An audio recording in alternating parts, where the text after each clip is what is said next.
Hi,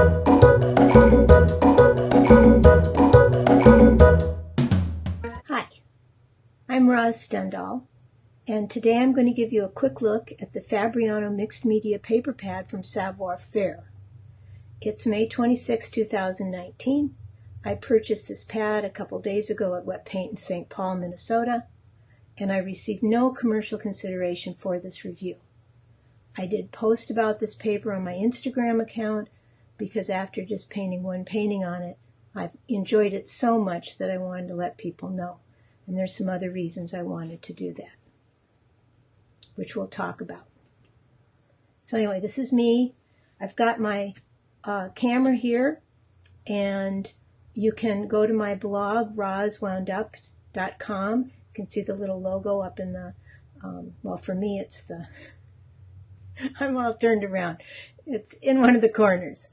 And you can go there and you'll see this will be loaded up and in a post, and also it will be on YouTube. So you can go at it two ways. But again, it's not going to be very long. I just wanted to tell you about this pad of paper. So this is the pad.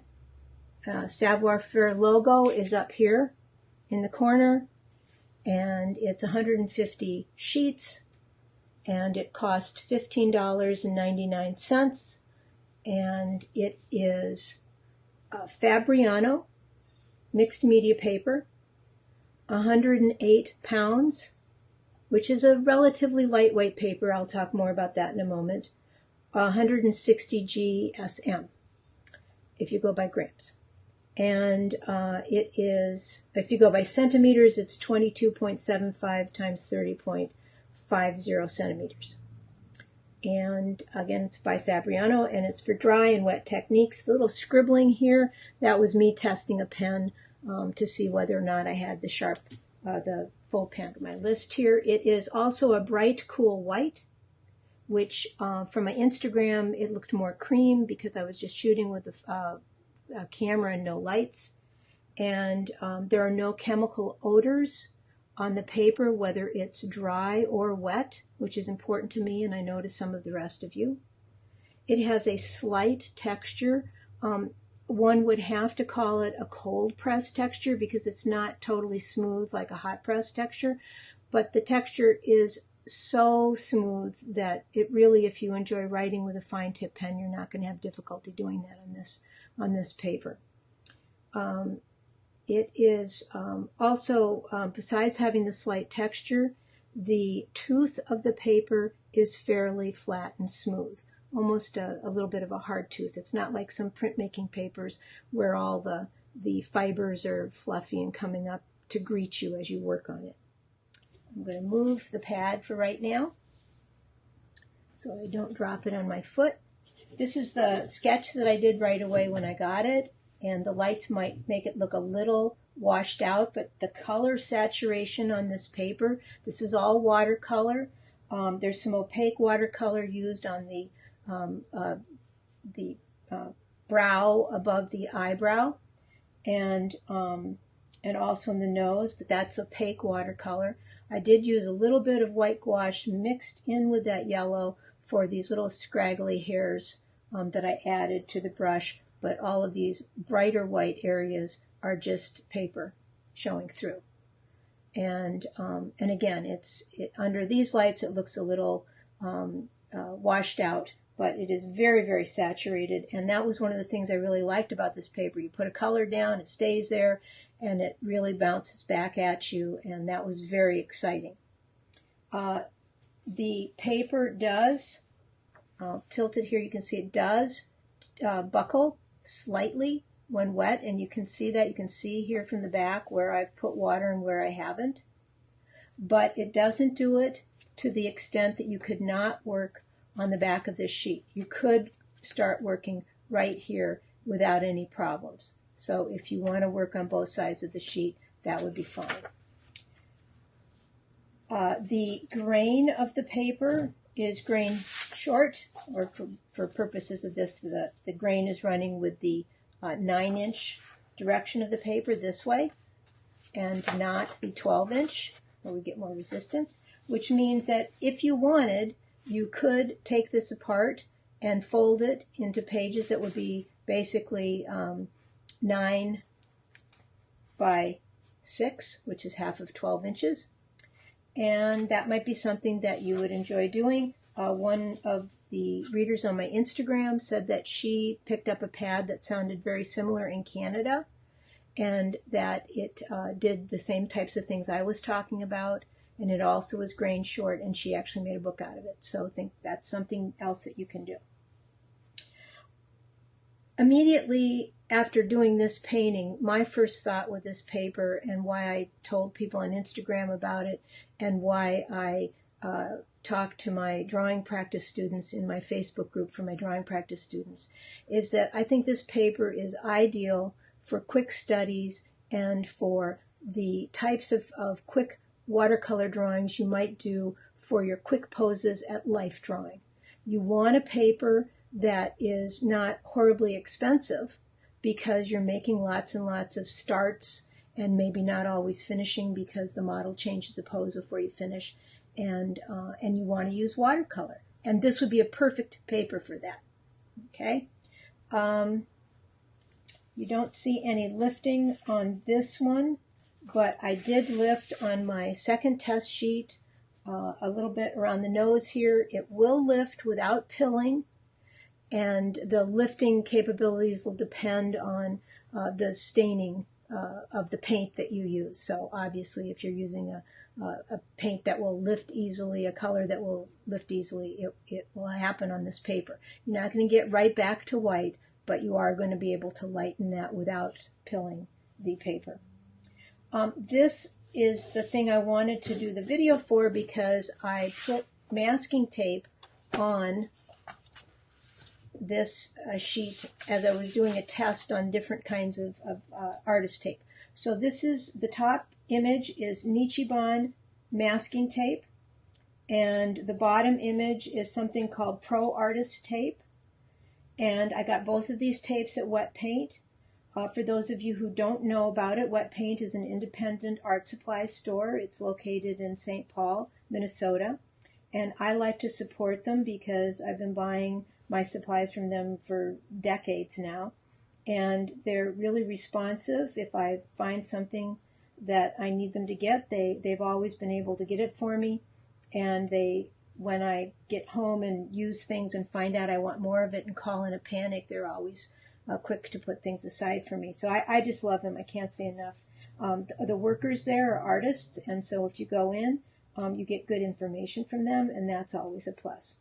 So I think that if you are not local to any place that carries this, I recommend that you get it over at Wet Paint. And again, I don't get any financial consideration for this.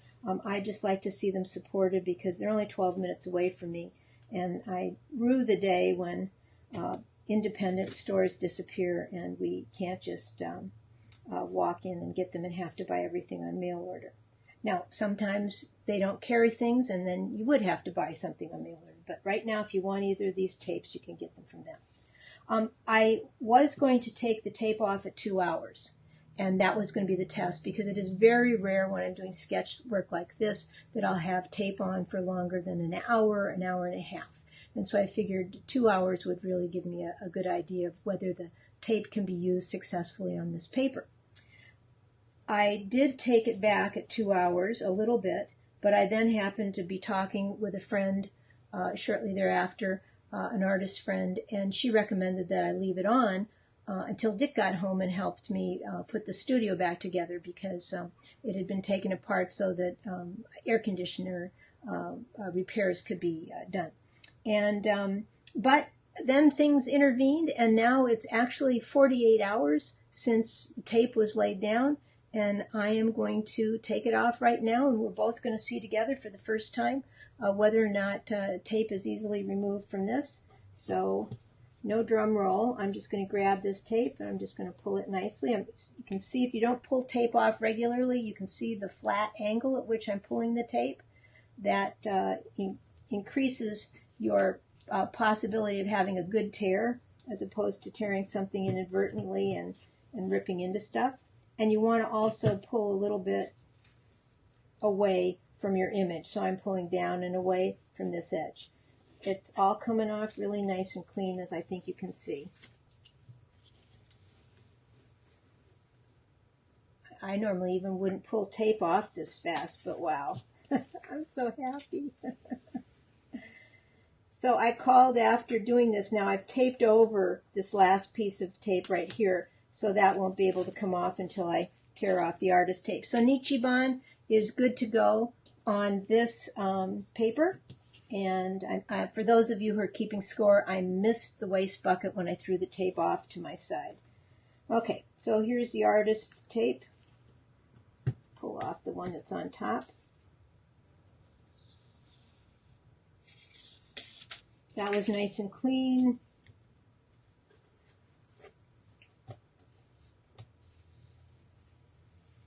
That's nice and clean. It's sticking a little bit more. This is a little more heavy duty tape. I think this is probably good for cold press watercolor paper. It can stick into things. I've got a little bit of a orphan right here. I'm going to pull that up, and now I can pull this up. And I pulled right from the edge, and it didn't pick up any fibers and drag and tear them across. And here's the last one. Be real cavalier with that just to see. Yep, it all came off nice and cleanly. The surface of the paper, you can feel that there has been tape on it, but only a slight difference between this area and this area where there's no tape. It hasn't been over in this area. Very, and on the Nichiban you can't feel it at all. It's like there was never tape there. So that's wonderful. So tape away. I made a basket that time for people keeping score. And I think it's pretty fabulous. I'm just really tickled about this paper. This is Edgar, and he's sitting on the shelf right above me. And I'm just going to do a real quick sketch to see how the Pentel brush pen with pigment ink, the squeezy barrel type, does with this. I'm not going to try and do a real finished drawing. I'm just going to do a quick couple little things of lines here to see what's what.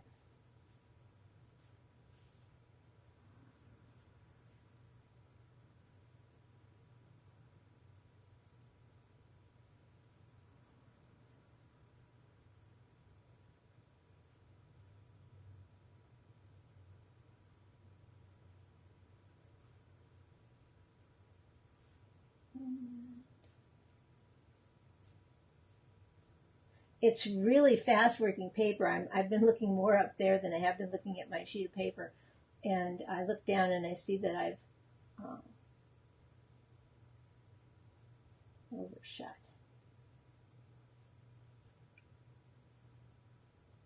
Let's come up here. Gotta be some teeth here.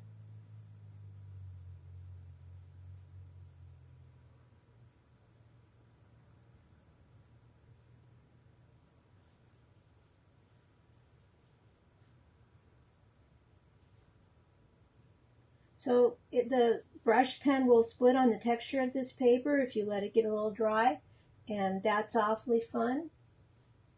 And yet you can go in, and if you work a little bit more slowly, obviously, you can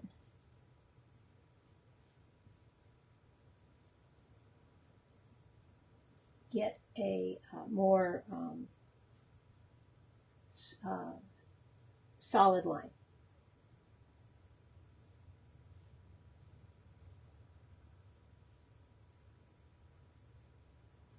Okay.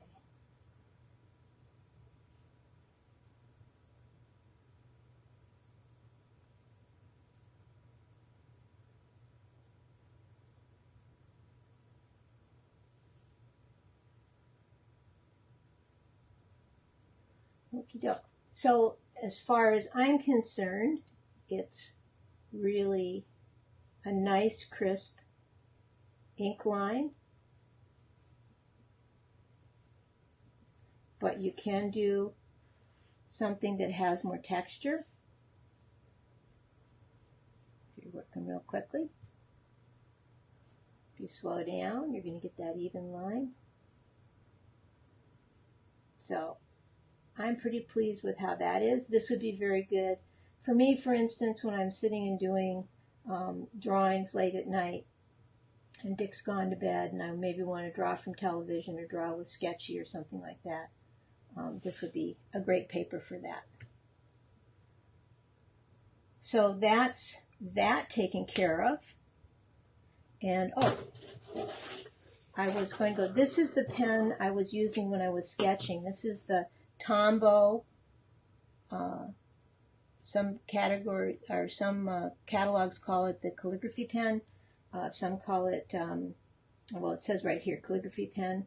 But it's also, I don't know how to pronounce this, but it's also, this one's all, but it's also called that from Tombow. And this one is all dried out, but it is excellent on this paper when it's not dried out. The other thing I wanted to do before we ended was I wanted to just take, I'm sorry there's shadow, but it has to do with the lighting that is in the ceiling, and I can't do anything about it for this. But so this is just a Derwent drawing pencil, chocolate, and I use these for sketching the Derwent drawing. They have a soft lead. They're a color pencil, but they're not as waxy as something like a Prismacolor, which is my other brand that I will do for sketching. And this works very well on this paper. You do get a slight texture showing through because the paper is really textured, but if you wanted a solid area, you could go through and you could reach into those spaces with one of several techniques, and you could fill those areas up. And you could also use more pressure. I just tend not to use a lot of pressure with colored pencils until I am ready to do the final line, just because I find that the tooth of the paper then will accept all that I want. So there, you can get it really dark and saturated if you want to take a little time with it. And again, it's about pressure, because here if I just butcher the tooth of the paper, I can get it dark. Okay, but I don't do that in my normal drawing practice. If you do, that's fine. If you burnish like that and so on, go ahead, knock yourself out. This is a graphite pencil, a Prismacolor Ebony, which has a very rich dark lead. And it also is fantastically fun on this paper. Okay, so there you have it. My favorite pens, the Pentel and this, and then also the Sakura Professional Pigma FB, which is a fine point solid tip pen. All my pens seem to be, that are sitting next to me, seem to be dry, because I like to keep the dry ones for special effects. But this, when it's not dry, when you have a nice juicy one, also will give you a lovely crisp line on this paper. So pretty much anything that I would go to life drawing with and sketch is going to work on this paper, and I think that's fantastic. You can tape with it.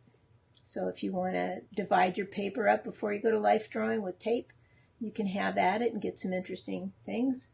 And you can just use the paper that way. I haven't put any Montana marker on anything yet. I use that a lot in my artwork, and I can't imagine that it wouldn't go well on this paper for backgrounds and stuff because of the way everything else has worked.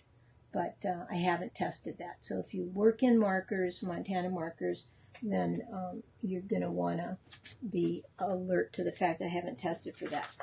I don't think I have. Okay, so this is a Faber-Castell calligraphy pen in sepia,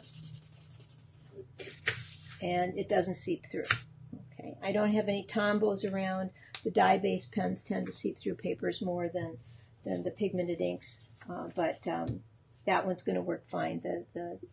If you use any of the Faber-Castells, it's not a slick enough paper that you can mush the ink around, as some artists who are followers of Don Colley like to do, because this paper is not going to allow for that. But if you just sketch in these pens, it's not going to bleed through.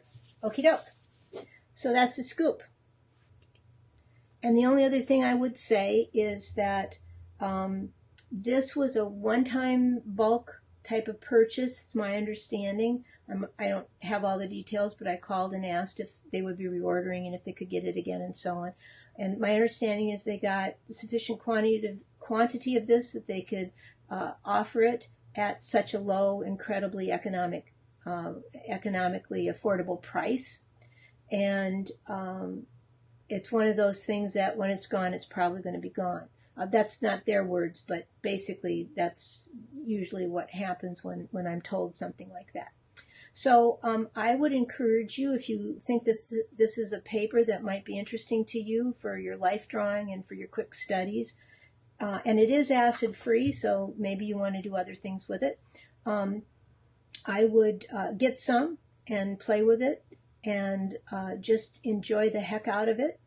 And then when you run out of it, realize that that may be the only time you get to use that paper in your life, and that's okay. Just savor the fact that you get to have it when you get to have it. So that's all I had to say about this. Thanks for joining me, and we will catch up later.